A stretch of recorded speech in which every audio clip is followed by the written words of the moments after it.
बलहीन है वो बोले मैं वीर हूं। आप वीर हैं यीशु के नाम में, आप फलवंत हैं यीशु के नाम में, सारे कर्ज टूट चुके हैं यीशु मसीह के नाम में। हालेलुया, ऊंची आवाज में बोलो हालेलुया। इसलिए परमेश्वर ने आपको अपने पास बुलाया है, आमीन। इसलिए उसने आपको अपने पास बुलाया है। लड़ाई का पहला असूल लिखो, अपने कॉपी अपना पेन निकालो। सुबह आपने सुना कि लड़ाई लड़नी है, उसी से ब्लेसिंग आएगी। लड़ाई नहीं होगी तो शांति नहीं होगी। पर लड़ाई शैतान के साथ है, परीक्षाओं के साथ है, पाप के साथ है, फियर के साथ है, डर के साथ है। जो परमेश्वर की योजना है, शैतान जो उसके खिलाफ चल रहा है, ये उसके साथ है। और ये बात तो समझ आ गई है कि बिना लड़ाई कोई भी आशीष, कोई भी शांति आपकी लाइफ में नहीं होगी। परमेश्वर की योजना आपकी लाइफ में पूरी नहीं होगी, क्योंकि परमेश्वर सिर्फ अपनी योजना को बताता है, आगे आपने चलना है, नहीं चलना, चलना आपकी मर्जी है, परमेश्वर आप पे छोड़ता है। तो ये अगर समझ आ गया कि मुझे लड़ाई लड़नी है क्योंकि उसी के बाद मैं ब्लेस होऊंगा, तो बच तेरा घराना बचाया जाएगा। लिखा कि नहीं लिखा? जब आप खुद बचते हैं तो क्या ये एक लड़ाई है कि नहीं? है कि नहीं? जब मैं बचा तो एक फाइट थी। ये किसकी सुनूं? रिश्तेदारों की सुनूं, माँ बाप की सुनूं, अपने शरीर की सुनूं, दिमाग की सुनूं, या वचन की सुनूं? मैंने फाइट को लड़ा, आज मेरा घराना बचाया जा चुका। तू बच रहा घराना, ये उसका वायदा है। धर्मी का वंश बचाया जाएगा, लेकिन धर्मी पीछे हट जाएगा तो उसका वंश बचाया नहीं जाएगा। अब धर्मी को फाइट करनी पड़ेगी उस वचन के लिए जो बाइबल में उसके लिए लिखा है। आमीन। एक औरत जिसके संतान नहीं, अगर उसको वचन नहीं मालूम कि वचन में लिखा है कि धर्मी का वंश बचाया जाएगा, धर्मी का वंश पृथ्वी के ऊपर पराक्रमी होगा, अगर उसे ये वचन समझ आ जाए, वो घुटनों पे बैठ जाए और रोज परमेश्वर से मुकदमा लड़े कि परमेश्वर तेरे वचन में लिखा है कि धर्मी का वंश बचाया जाएगा, धर्मी का वंश पराक्रमी होगा, मेरा वंश कहां है? आपके हाथ में होगा वंश। लेकिन आपने लड़ाई नहीं लड़ी, ना तो शैतान से लड़ी, ना तो शरीर से लड़ी, ना अभिलाषाओं से लड़ी, ना प्रार्थना में लड़ी। बाइबल कहती है याकूब प्रार्थना में प्रभु से लड़ा और प्रभु से जीत गया। हम प्रभु से इमोशनल होके नहीं लड़ सकते। पहला रूल लड़ाई का, तुम इमोशनल होके नहीं लड़ सकते। लिखो, क्या है ये पहला? बाइबल कहती है अगर तुम रूल के मुताबिक ना लड़ो तो तुम जीतोगे नहीं। WWE देखिए, उसके रूल अलग हैं। आप सिर पर रॉड नहीं मार सकते, दाएं जो वहीं लगाने हैं बस, मुक्का भी सीधा नहीं मारते। मालूम, UFC में एक मुक्का पड़ता है, आंख लाल हो जाती। WWE में 10 मुक्के भी पड़े, मुंह ऐसे का ऐसे जैसे फेशियल करा के गए होते हैं, कोई फर्क नहीं पड़ता, क्योंकि रूल है कि मुक्का ऐसे मारना है, लगे ना ताकि फेस पे। UFC में मुक्का बजता है तो पूरा आंख लाल हो जाता है। हर लड़ाई का रूल क्या है? अलग अलग है। और बाइबल कहती है कि यदि तुम रूल के अनुसार नहीं लड़ोगे तो जीतोगे नहीं। आमीन। अब यह मालूम हो गया कि लड़ना जरूरी है। मुझे शरीर के साथ लड़ना है, क्योंकि जिस समय मैं प्रार्थना करने लगूंगा मुझे फेसबुक याद आएगा। हाँ, उसने क्या कमेंट किया होगा, यार देखो तो सही लाइक कितने बजे। ये एक फाइट है कि अब मैं फेसबुक पे जाऊंगा या मैं प्रार्थना की ओर जाऊंगा। चलो कल रोजा रखते।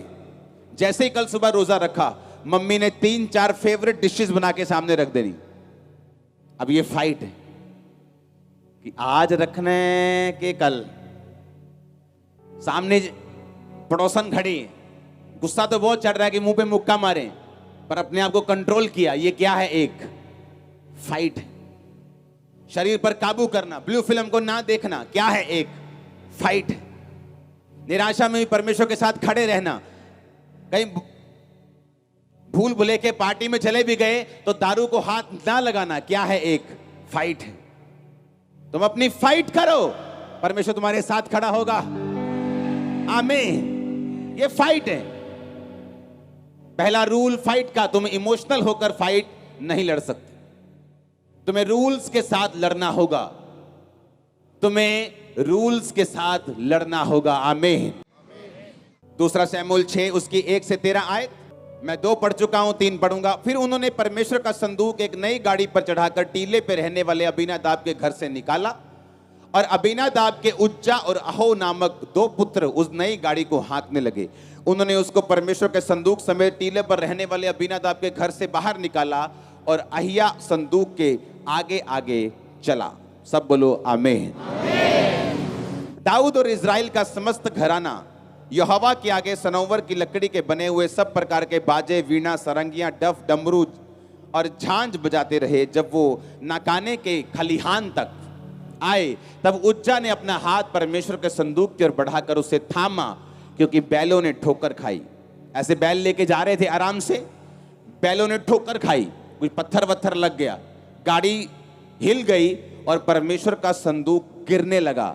तो जो 2 बेटे अबीनादाब के संभाले हुए थे, एक ने ऐसे हाथ किया और परमेश्वर का वाचा का संदूक गिरने से बचाया और उसको वापस ऊपर रखा। लेकिन उसका अंजाम क्या हुआ देखो।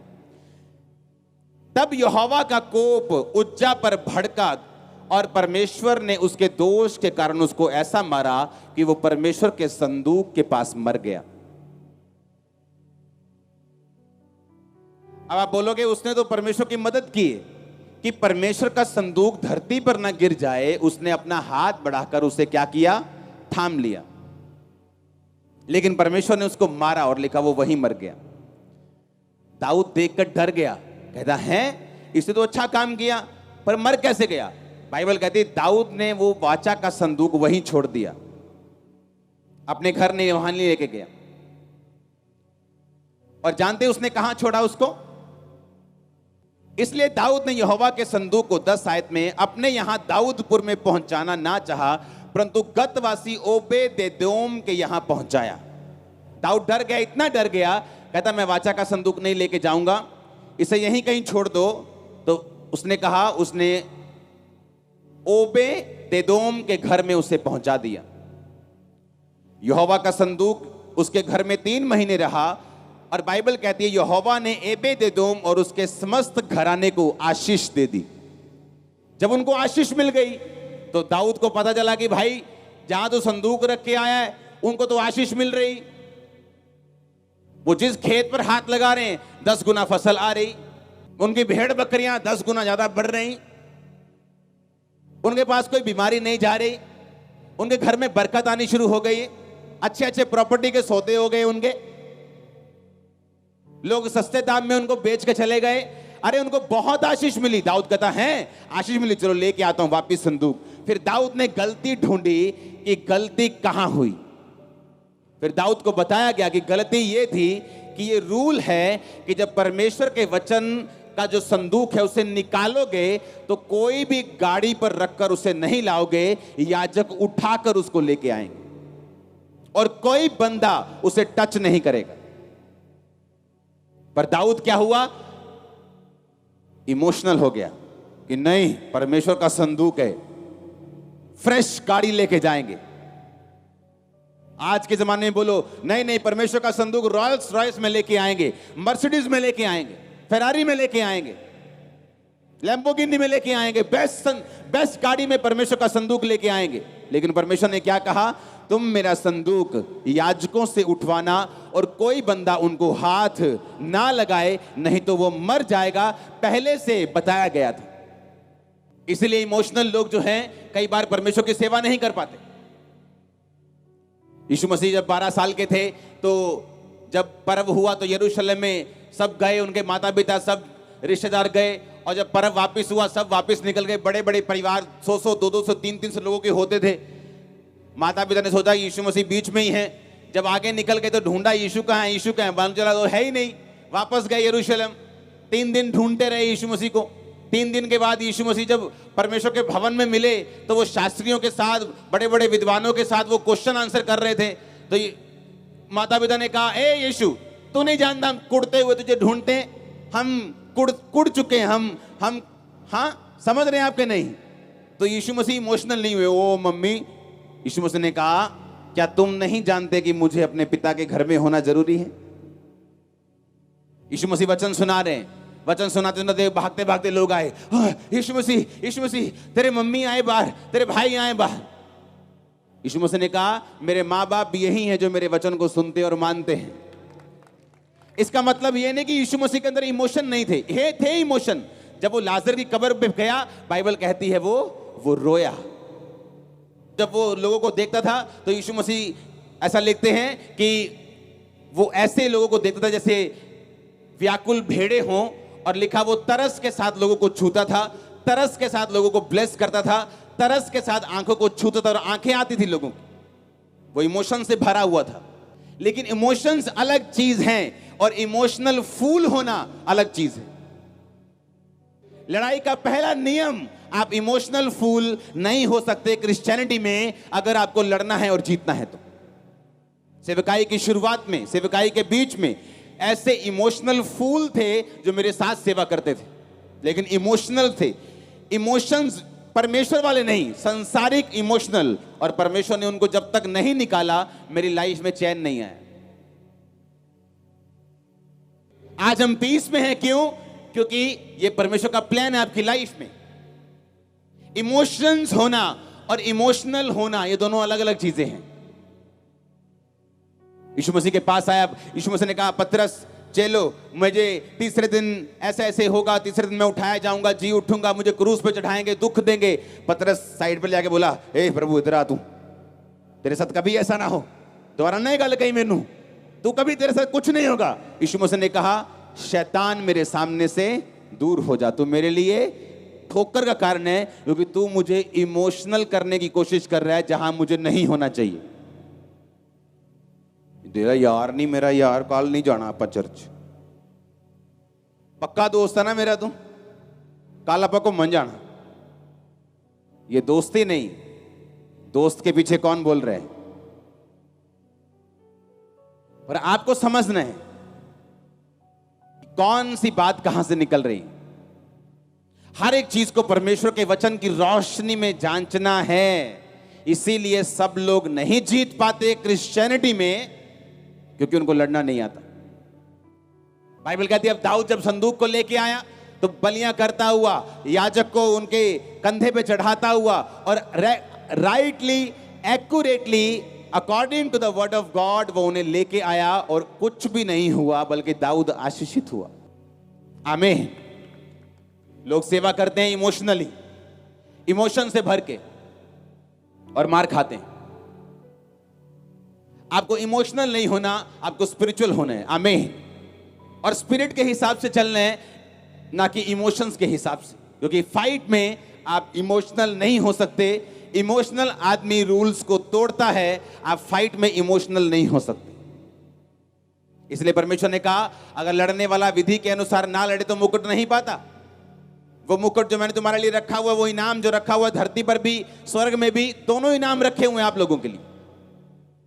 आज मेरी ब्लेसिंग मेरे लिए एक इनाम है जो हर तरफ से परमेश्वर ने मुझे दी है। इस धरती का वो मुकुट है, और आसमान में भी मुझे मालूम है अगर धरती में मुझे मुकुट दे सकता है तो आसमान में रखा हुआ है मेरे लिए। अनंत जीवन यहां से शुरू होता है। अनंत जीवन ऊपर शुरू नहीं होता, अनंत जीवन अब से शुरू होता है। जिस दिन से आप यीशु मसीह को अपना उद्धारकर्ता ग्रहण करके बपतिस्मा लेते हैं, उस दिन से अनंत जीवन शुरू होता है। उस दिन से लाइफ को जो जीसस क्राइस्ट की है आप अपनी जिंदगी में महसूस करना शुरू करते हैं। वो परिवार जो मरा हुआ है वो जागना शुरू होता है, वो रिश्ते जो मरे हुए हैं वो जागने शुरू होते हैं, वो चीजें जो टूट चुकी हैं कर्ज के कारण वो जागनी शुरू होती हैं। आप लाइफ को महसूस करते हैं पहले दिन से अपनी लाइफ में। हालेलुया। ऊंचा होना चाहिए हालेलुया। आमीन। अपने पड़ोसी को बोलो इमोशनल होके नहीं लड़ना, स्पिरिचुअल होके लड़ना है। आमीन। अब इमोशनल होके नहीं लड़ सकते। शाऊल इमोशनल हो गया, यार छोड़ो क्या मारना है इन लोगों को, ए छोटे बच्चे, परमेश्वर ने कहा अमोनियों को खत्म कर दे, दूध पीता बच्चा तक। भेड़ बकरियां कुछ अच्छी अच्छी छोड़ दी, कुछ लोग छोड़ दिए, भगा दिए, और वही अमोनी उसके कत्ल का कारण बने। पता है कि नहीं पता?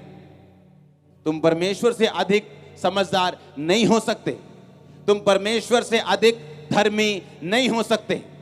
अगर वो तुम्हें कह रहा है कि आंख निकाल दे, अगर ये आंख तेरे नरक में जाने का कारण है तो इसका मतलब परमेश्वर आपको सही कह रहा है। उसे आने वाला समय मालूम है, वो फ्यूचर को देख सकता है, उसे मालूम है आने वाले समय में कौन सी शैतान कौन सी मुसीबत को लेकर आपके सामने खड़ा है, उसे मालूम है कैसे आपको बचाना है, परमेश्वर को मालूम है। आपको सिर्फ फॉलो करना है, एक बच्चे की तरह उसका पीछा करना है। इसलिए यीशु मसीह ने कहा, जब तक तुम बच्चों की तरह मेरे राज्य में प्रवेश नहीं करोगे, नहीं करने पाओगे। बच्चे क्वेश्चन नहीं पूछते माता पिता से कि मम्मी आप कल बिल कैसे दोगे, हम एसी तो चला रहे हैं, कल आप खाना कैसे खिलाओगे, आप खिला पाओगे हमें खाना? कोई क्वेश्चन नहीं। यीशु मसीह ने कहा, बच्चों की तरह मेरे राज्य में प्रवेश करना, कोई क्वेश्चन नहीं, भरोसा रखना। आमीन। जब बाप बच्चे को उठाता और खिलाता, ऊपर फेंकता है, तो बच्चा रोता नहीं, हंसता है, उसे मालूम है बाप पकड़ लेगा। लेकिन जब यीशु मसीह आपको फेंकता है, बोलते हो तेरी तो है भी है प्रभु के नहीं। हाँ, जब वो आपकी परीक्षा लेते हैं हल्की सी, आप सवाल उठाते हो, आप शक करने लगते हो, आप खुद अपना बैलेंस बनाने की कोशिश करते हो। नहीं बनाना, बोलो बैलेंस। जीसस को बनाने देना है, उसे पकड़ने देना है। सुपर बैलेंस होगी आपकी लाइफ। आमीन ऊंचा चाहिए। मैंने कहा सुपर बैलेंस होगी आपकी लाइफ, सुपर बैलेंस होगा आपका फाइनेंस, सुपर बैलेंस होगा आपकी सेहत। आमीन ऊंचा। यीशु तुम्हारी है चर्च। Hallelujah, hallelujah. ये परमेश्वर का प्लान है आपकी लाइफ में। आमीन। आपको फाइट करनी है, पर इमोशनल होके नहीं। वो इमोशन किसी के बीच से भी आ सकते हैं। आपके सबसे करीबी लोग, आपकी मां हो सकती है, बाप हो सकता है, भाई हो सकता है, वाइफ हो सकती है, हस्बैंड हो सकता है, आपकी बेटी हो सकती है। ये पापा छोड़ो ना, चर्च में आज मत जाओ, देखो तो मम्मी रो रही, घर में कलेश पड़ा हुआ है, आप क्यों नहीं समझते? परिवार सबसे ऊपर है। और वही परिवार जब कल को शैतान छीन लेता है, आदमी सोचता है यार अच्छा होता कि परमेश्वर में जलता, मैं भी बचता, इनको भी बचाता। क्योंकि शैतान जिनको यूज कर रहा है, उन्हीं की लाइफ में कल को वो काम करेगा। मेरे ऐसे लोग जिनको उनके घर वालों ने अलग कर दिया कि अगर तू गया तो तुझको ये नहीं देंगे, प्रॉपर्टी नहीं देंगे, शादी नहीं कराएंगे, ले गए वापिस, खुद दोनों मर गए, दोनों पेरेंट्स, हस्बैंड वाइफ, क्योंकि शैतान ने उनको यूज किया। और सबसे बुरी बात कि जिसको स्टैंड लेना चाहिए, जिसको फाइट करनी चाहिए थी, उसने फाइट नहीं की। आज फायर तुम्हारे सिर के ऊपर आ रही फाइट करने की, फायर तुम्हारी फैमिली के ऊपर आ रही फाइट करने